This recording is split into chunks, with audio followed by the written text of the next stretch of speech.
ഇനി കാണാൻ പോകുന്ന സ്നേഹപൂർവ്വം ഷാമയുടെ ലേറ്റസ്റ്റ് എപ്പിസോഡിൻ്റെ അറിവാണ്. അപ്പം നമുക്ക് എല്ലാവർക്കും അറിയാം, വരുണിൻ്റെ ബർത്ത്ഡേക്കുള്ള സദ്യയുടെ ഒരുക്കമാണ് പ്രിയങ്ക നടത്തുന്നത്. അതും നമ്മുടെ രാധികയുടെ ഇൻസ്ട്രക്ഷൻ പ്രകാരമാണ് ചെയ്യുന്നത്. പക്ഷേ ഇതിൽ ഏറ്റവും വലിയ പണിയാണ് ഇന്ന് പ്രിയങ്കയ്ക്ക് കിട്ടുന്നത്. അപ്പോൾ ഇതിന് ഡീറ്റെയിൽ റിവ്യൂ അറിയുന്നതിന് മുന്നേ തന്നെ എല്ലാവരും ചാനൽ സബ്സ്ക്രൈബ് ചെയ്യാനും ബെല്ലൈക്കൻ പ്രസ് ചെയ്യുന്നതിന് കമൻസും ഷെയർസ് ലൈക്സിന് ആരും മറക്കണ്ട കേട്ടോ.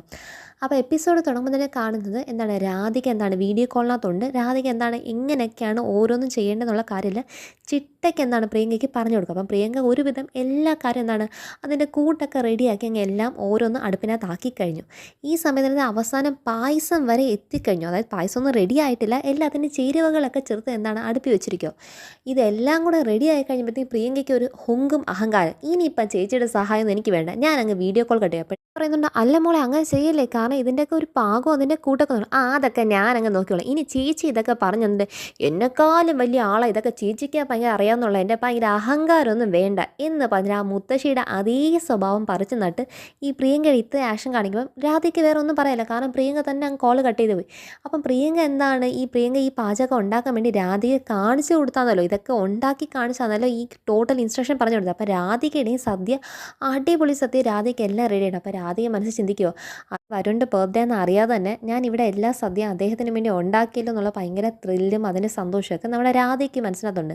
പ്രിയങ്കയാണെങ്കിലോ ഇതിൻ്റെ അകത്താണെങ്കിൽ എല്ലാം 4-5-6 അടുപ്പ് ഒരുമിച്ച് കത്തുമല്ലേ, അപ്പോൾ അതിൻ്റെതായ പുകയും അതിൻ്റെ ചൂടും എല്ലാം കൂടെ നിൽക്കുമ്പോഴത്തേക്ക് പ്രിയങ്ക പറയും, ഓ എന്തുവാ ഈ ജീവിതം, ഈ പുകയും ചൂടുമൊക്കെ കൊള്ളാനാണല്ലോ, എന്തൊരു ചൂടാണ് ഇവിടെ, ഓ ഇങ്ങനെ വല്ല ആയിരുന്നു ഞാൻ ജീവിക്കേണ്ടത്, ഞാൻ സ്വപ്നം കണ്ടതൊക്കെ പോലെ ഞാൻ ജീവിച്ചിരുന്നെങ്കിൽ ഞാനൊരു സിനിമാ നടിയൊക്കെ ആയിട്ട് എങ്ങനെ ജീവിക്കേണ്ട ഞാനാണെന്ന് അതിൻ്റെ പ്രിയങ്ക ഒരു ഡ്രീം സീക്വൻസിലേക്ക് പോകും. എൻ്റെ അമ്മോ, ആ ഡ്രീം സീക്വൻസ് ഒന്ന് കണ്ട് ചിരിക്കാനുള്ള വകയെന്ന് പറയും. കാരണം പ്രിയങ്ക എന്താണ് അടുപ്പത്ത് നിൽക്കുന്ന ഭക്ഷണത്തിൻ്റെ കാര്യങ്ങളൊന്ന് സിം ചെയ്യണമെന്ന് പോലും ആലോചിക്കാതെ അതെല്ലാം ഹൈ ഫ്ലെയിമിനകത്ത് വെച്ചിട്ട് അങ്ങ് നിന്നിട്ടാണ് ഈ സ്വപ്നം കണക്കം. ഈ സ്വപ്നം കണക്കത്തിൽ കാണുന്നത് പ്രീസിൽ പോകുന്നതായിട്ട് ലണ്ടനിൽ പോകുന്നതായിട്ട് അവിടെയൊക്കെ എന്താണ് വേറൊരു എന്താണ് ഒരു ഹീറോ ആയിട്ട് എന്താണ് ഡാൻസ് കളിക്കുന്നു, അവനെടുത്ത് പ്രിയങ്കയെ ചുറ്റുന്നു, കറക്കുന്നു, പൊക്കിയെടുക്കുന്നു, ഭാര്യ എടുക്കുന്നു, അങ്ങനെ എന്താണ് ഭയങ്കര റൊമാൻറ്റിക് അവിടെ കറങ്ങി നടക്കുന്നതായിട്ട് പല പല ലൊക്കേഷനാണ്. ഒരു ലൊക്കേഷനൊന്നും അല്ല, മലമുകളിനകത്താവട്ടെ ബ്രിഡ്ജിൻ്റെ അവിടെ ആവട്ടെ, അങ്ങനെ ലൊക്കേഷൻ്റെ പൂരം ലൊക്കേഷൻ ഇങ്ങനെ സെറ്റിട്ട് മാറ്റി മാറ്റി അതൊക്കെ എന്താണ് കാണിച്ച് ഇതിനകത്ത് ക്രൂയിസ് ഷിപ്പ് വരെ കാണിക്കുന്നുണ്ടോ. അവിടെ എല്ലാം ഡാൻസും കാര്യങ്ങളെല്ലാം ആയിട്ട്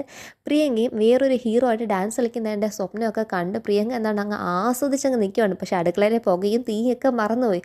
അവിടെ അന്തസ്സായിട്ട് ഈ സമയം കൊണ്ട് സർവ്വ ഭക്ഷണവും പ്രിയങ്കയ്ക്ക് അടിപൊളിയായിട്ട് കരിഞ്ഞിട്ടുണ്ട്. പായസം അടി പിടിച്ച് പോയി, അവിയലൊക്കെ ആണെങ്കിൽ അവിടെ പിന്നെ കാണാനില്ല, ബാക്കി എല്ലാ ഐറ്റംസും ടോട്ടലി എന്താണ് എല്ലാം അടിപിടിച്ച് പോയി. പക്ഷേ ഇതിനകത്ത് പ്രിയങ്ക ഒരു കാര്യം മാത്രം ചെയ്തത്, അതായത് രാധികയുടെ കൂടെ ഫോണിൽ നിൽക്കുമ്പം തന്നെ ഈ പച്ചക്കറി എല്ലാം എന്താണ് ആവശ്യത്തിന് ഉപയോഗിച്ചിട്ട് ബാക്കി എല്ലാത്തിനും എടുത്ത് അന്തസ്സായിട്ട് ഫ്രിഡ്ജിൽ വെച്ച് അതിനെ സ്പോയിൽ ചെയ്ത് കളയാതിരുന്നാൽ മാത്രമേ പ്രിയങ്ക ഇതിനകത്ത് ആകപ്പാടെ എന്താണ് ഒരു ഗുണമുള്ള കാര്യം ചെയ്തത്. പിന്നെ ഇത്രയും കാര്യം രാധികയുടെ ഇൻസ്ട്രക്ഷൻ പ്രകാരം ചെയ്തിട്ടും അവസാനം രാധിക വന്നു ഇതിൻ്റെയൊക്കെ പാകം നോക്കുന്നവരെ വെയിറ്റ് ചെയ്യാൻ പറഞ്ഞപ്പം ആ ഒരു പരിപാടി കാണിക്കുന്നത് ആ മുത്തശ്ശിയുടെ അതേ കോഞ്ഞാട സ്വഭാവം എടുത്ത് പ്രകടിപ്പിച്ചപ്പോഴത്തേക്കും പ്രിയങ്കയ്ക്ക് കിട്ടേണ്ട പണി പ്രിയങ്ക തന്നെ ചോദിച്ച് പിടിച്ച് പോരാത്ത ഡ്രീം സീക്വൻസും കൂടെ ആയപ്പോഴത്തേക്കും എല്ലാം കഴിഞ്ഞു. ഇനിയിപ്പോൾ എന്ത് ചെയ്യും, എല്ലാവർക്കും സദ്യക്ക് എന്ത് വേണം, ഇവിടെ ഉള്ള അലവലാദികളൊക്കെ എന്താണ് ഭയങ്കരമായിട്ട് എന്താണ് ഇവളെ നാറ്റിച്ച് കൂവല്ലോ എന്നുള്ള പേടിയുണ്ട്. പക്ഷേ അതിന് മുന്നേ വരെ ഈ രാധികയുടെ കയ്യിൽ നിന്ന് കൂട്ടൊക്കെ കിട്ടിക്കഴിഞ്ഞപ്പോഴത്തേക്ക് ഇന്ന് ഇവിടെ ഉള്ള ഭൂതനകളൊക്കെ ഞാൻ കാണിച്ചു കൊടുക്കുന്നുണ്ട്, എനിക്ക് എങ്ങനെയൊക്കെ പാചകം ചെയ്യാൻ അറിയാമെന്നൊക്കെ പറഞ്ഞ് ഭയങ്കര ഹുങ്കിരുന്ന ആ ഹുങ്കൊക്കെ അതുപോലെ തന്നെ പ്രിയങ്കയുടെ സ്വന്തം കൈ കൊണ്ട് തന്നെ പ്രിയങ്കയ്ക്ക് ഒടിച്ചു കൊടുക്കേണ്ട വന്നു. രാധികയുടെ വീട്ടിനകത്ത് രാധിക ഈ ഭക്ഷണമൊക്കെ ഉണ്ടാക്കി വെച്ചിട്ട് എല്ലാം ഭയങ്കര ഹാപ്പി നിൽക്കില്ല. അപ്പോഴാണ് രാധികയുടെ സന്തോഷം കെടുക്കാൻ വേണ്ടി ആ മുത്തശ്ശിയുടെ വരവ്.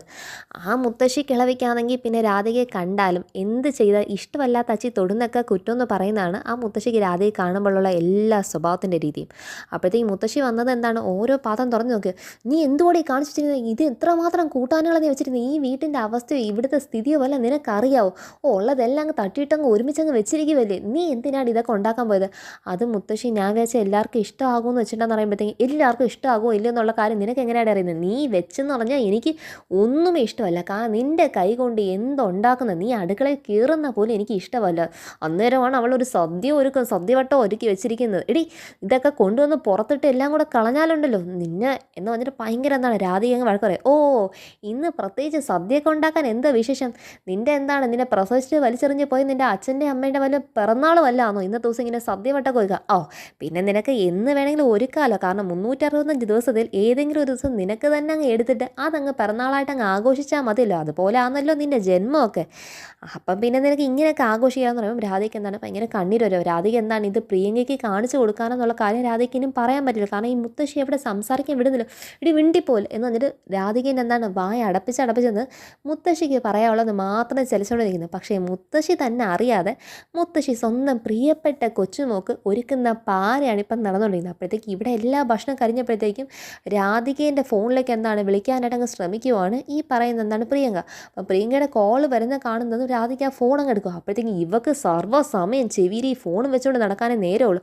ആരാണ് നിൻ്റെ അടുത്ത് ആര് പറഞ്ഞടി ഫോൺ ഉപയോഗിക്കാൻ പറഞ്ഞിട്ട് മുത്തശ്ശിയുടെ വക അടുത്ത വീണ്ടും ഡയലോഗ്. പക്ഷേ മുത്തശ്ശി കാണുന്നില്ല പ്രിയങ്ക എന്നുള്ള കാര്യം. രാധിക പറയുന്നുണ്ട്, അയ്യോ മുത്തശ്ശി ഇത് പ്രിയങ്കയാണ് വിളിക്കുന്ന പറയുമ്പോഴത്തേക്കും പ്രിയമോളെ വിളിക്കുന്ന പറയുമ്പോഴത്തേക്കും അങ്ങനെ ഇപ്പം നീ കള്ളം പറഞ്ഞ കണ്ടവൻ്റെ അടുത്ത് എൻ്റെ മുന്നിൽ നിന്ന് നീ എന്താണ് സംസാരിച്ച് കളയേണ്ടത്, നിൻ്റെ സ്വഭാവം എനിക്ക് അറിയത്തില്ല എന്നൊക്കെ പറഞ്ഞിട്ട് മുത്തശ്ശി ആ ഫോണും കൈ പിടിച്ച് മേടിച്ചിട്ട് ആ ഫോൺ അങ്ങ് എന്താണ് കട്ട് ചെയ്ത് കളഞ്ഞ് സ്വിച്ച് ഓഫും കൂടെ അങ്ങ് ചെയ്യും. അപ്പം പ്രിയങ്ക എന്താണ് വീണ്ടും വിളിക്കുകയാണ് രാധിക. അതായത് ഇവിടുത്തെ ഭക്ഷണമൊക്കെ എന്താണ് കരിമഞ്ഞ് കുളമായി കഴിഞ്ഞു. അതുകൊണ്ട് ചേച്ചി ഉണ്ടാക്കിയതൊക്കെ ഇങ്ങോട്ടേക്ക് കൊണ്ടുവന്ന് ആരും കാണാൻ തരണം എന്ന് പറയാനായിരിക്കും ഈ പ്രിയങ്ക കടന്ന് വിളിക്കുന്നത്. പക്ഷേ പ്രിയങ്ക ഇനി വിളിക്കുമ്പോൾ കാണുന്നത് എന്താണ് ഈ ഫോൺ നമ്പർ സ്വിച്ച് ഓഫ് എന്ന് പറയുന്നതായിരുന്നു. അപ്പോഴത്തേക്കും സ്വിച്ച് ഓഫ് ചെയ്ത് വെച്ചോ.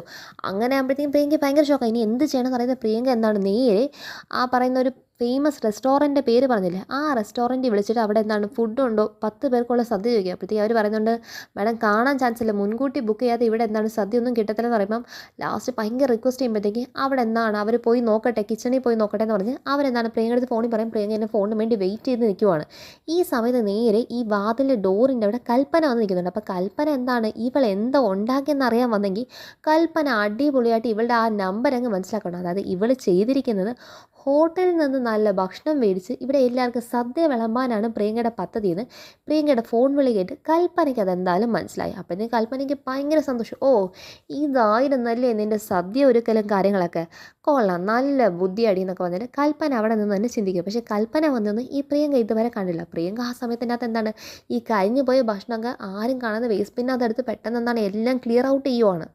ഇവിടെ മുത്തശ്ശിയാണെങ്കിലും രാധിക ഇട്ടങ്ങ് പൊരിക്കുക. അവൾക്ക് ആണുങ്ങളുമായിട്ട് സംസാരിക്കാൻ വേണ്ടി സർവ്വസമയം ഈ ഫോണും ചെവി വെച്ചുകൊണ്ടങ്ങ് നടപ്പാം. മുത്തശ്ശി അങ്ങനൊന്നും ആരെയും വിളിച്ച് സംസാരിക്കാറില്ല, ഇവിടെ ഉള്ളവരല്ലാതെ എനിക്ക് ആരങ്ങനെ വിളിക്കാമല്ലോ എന്ന് ഓ നിനക്ക് പിന്നെ ആണുങ്ങളൊന്നും ഒരു പരിചയം ഇല്ലല്ലോ. നിൻ്റെ തള്ളയോട് ചോദിച്ചാൽ അവൾ അതേ പറയത്തുള്ളൂ. കാരണം ആണുങ്ങളായിട്ട് ഒരു സഹവാസമില്ല. പക്ഷേ ആണുങ്ങളായിട്ട് ഒരു സഹകരണം ഇല്ലെങ്കിലും അവളുടെ വയറ്റിൽ നീ അങ്ങ് ഉണ്ടായി. എന്നിട്ട് വേണ്ട അവൾ പെറ്റിട്ട് നിന്നെ എവിടെ വലിച്ചെറിഞ്ഞിട്ട് പോവുകയും ചെയ്ത അതല്ലേ നിൻ്റെ പാരമ്പര്യം എന്ന് പറയുമ്പോൾ രാധിക എന്താണ് ഭയങ്കര സങ്കടം വന്ന് കണ്ണീര് വരും. അപ്പോൾ രാധിക എന്താണ് ഇത് പ്രിയങ്കയ്ക്കും വേണ്ടിയിട്ടാണെന്നൊന്നും പറയാൻ രാധികയ്ക്കും പിന്നെ ബാക്കി എന്താണ് മനസ്സിലല്ല. പ്രിയങ്കയുടെ ഫോൺ വന്നിട്ട് മുത്തശ്ശി കട്ട് ചെയ്ത് കളഞ്ഞു. പിന്നെ ഒന്നും സംസാരിക്കില്ല. അപ്പം മുത്തശ്ശി തന്നെ അറിയാതെ പ്രിയങ്കയ്ക്ക് പാര കൊടുത്തിരിക്കുക. അപ്പോഴത്തേക്കും ആ റെസ്റ്റോറൻറ്റുകാർ പ്രിയങ്ക അടുത്ത് പറയുന്നുണ്ട്, ആ ഉണ്ട് മാഡം 10 പേർക്കുള്ള സദ്യയല്ലേ, എങ്ങനെയും അഡ്ജസ്റ്റ് ചെയ്യാം. അപ്പം പ്രിയങ്ക ചോദിക്കുന്നുണ്ട് എന്തെങ്കിലും ക്വാളിറ്റിക്ക് അത് പ്രശ്നം കാണോ? ഇല്ല മാഡം, ഞങ്ങളുടെ ബ്രാൻഡിൻ്റെ വാല്യൂ കളയാൻ വേണ്ടി ഞങ്ങൾ അങ്ങനത്തെ ഒരു കാര്യം ചെയ്യത്തില്ല.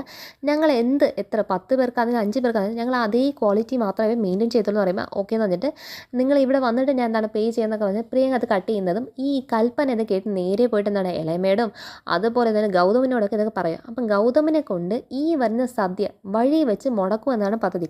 ഈ കൽപ്പന പറയുന്നുണ്ട് അവൾ എങ്ങാണ് ഈ ഹോട്ടലിൽ നിന്ന് പിടിച്ച് സദ്യ എടുത്ത് ഇവിടെ വിളമ്പിയാൽ എല്ലാവരും പറയും, കാരണം ഭയങ്കര അടി കേമായെന്ന് പറയും.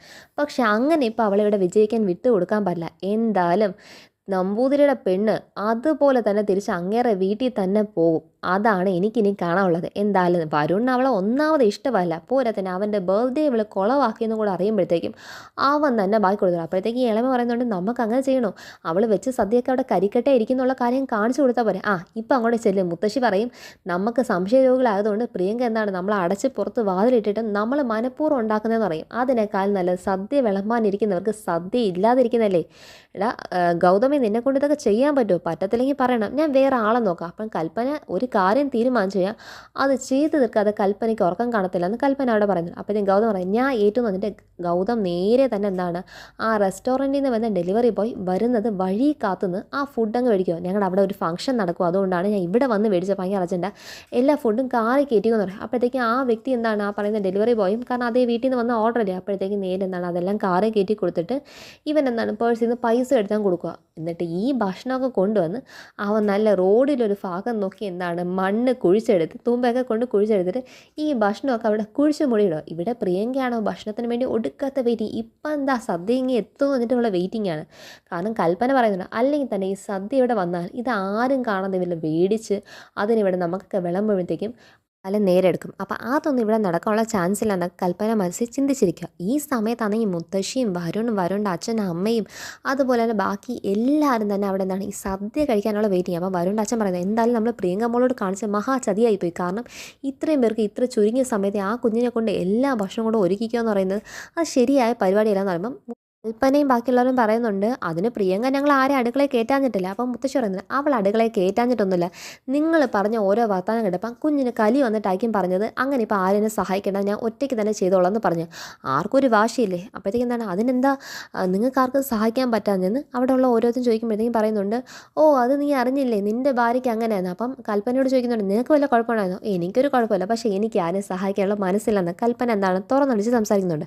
എന്നിട്ട് ഇവരൊക്കെ സദ്യയ്ക്ക് വെയിറ്റ് ചെയ്യുമ്പോഴത്തേക്കും മുത്തശ്ശി പോയി നോക്കണം മോളെ ഒറ്റയ്ക്ക് തന്നെ ചെയ്യണോ എന്നിട്ട് പ്രിയങ്കയുടെ വാതിലിൽ പോയിട്ട് അങ്ങ് ചോദിക്കുക മോളെ ഒറ്റയ്ക്ക് ചെയ്യണോ ഞങ്ങളും കൂടെ സഹായിക്കാൻ വരട്ടെ എന്ന് ചോദിക്കുമ്പോഴത്തേക്കും വേണ്ട മുത്തശ്ശി ഇനി 10 മിനിറ്റ് ഞാൻ ഒരു സ്പെഷ്യൽ പായസം ഉണ്ടാക്കുന്നുണ്ട് അപ്പോഴത്തേക്ക് എല്ലാവരും വെയിറ്റ് ചെയ്തിട്ട് എന്നിട്ട് മുത്തശ്ശി അവിടെ നിന്ന് പറഞ്ഞു വിടുന്നു പ്രിയങ്ക അവിടെ കാത്തിരിക്കുന്നത്. ഇത് കാണിച്ചാണ് നെക്സ്റ്റ് എപ്പിസോഡിൻ്റെ എൻഡിങ് എന്ന് പറയുന്നത്. അപ്പോൾ ഇതാണ് ഇനി കാണാൻ പോകുന്ന സ്നേഹപൂർവ്വം ഷാമയുടെ ഫുൾ എപ്പിസോഡ് റിവ്യൂ. അപ്പോൾ എല്ലാവരും കാണും ചാനൽ ലൈക്കാനും സബ്സ്ക്രൈബ് ചെയ്യാനും ബെല്ലൈക്കൻ പ്രസ് ചെയ്യുന്ന കമൻസും ഷെയർസ് ലൈക്സിനും ആരും മറക്കണ്ട കേട്ടോ. ബൈ.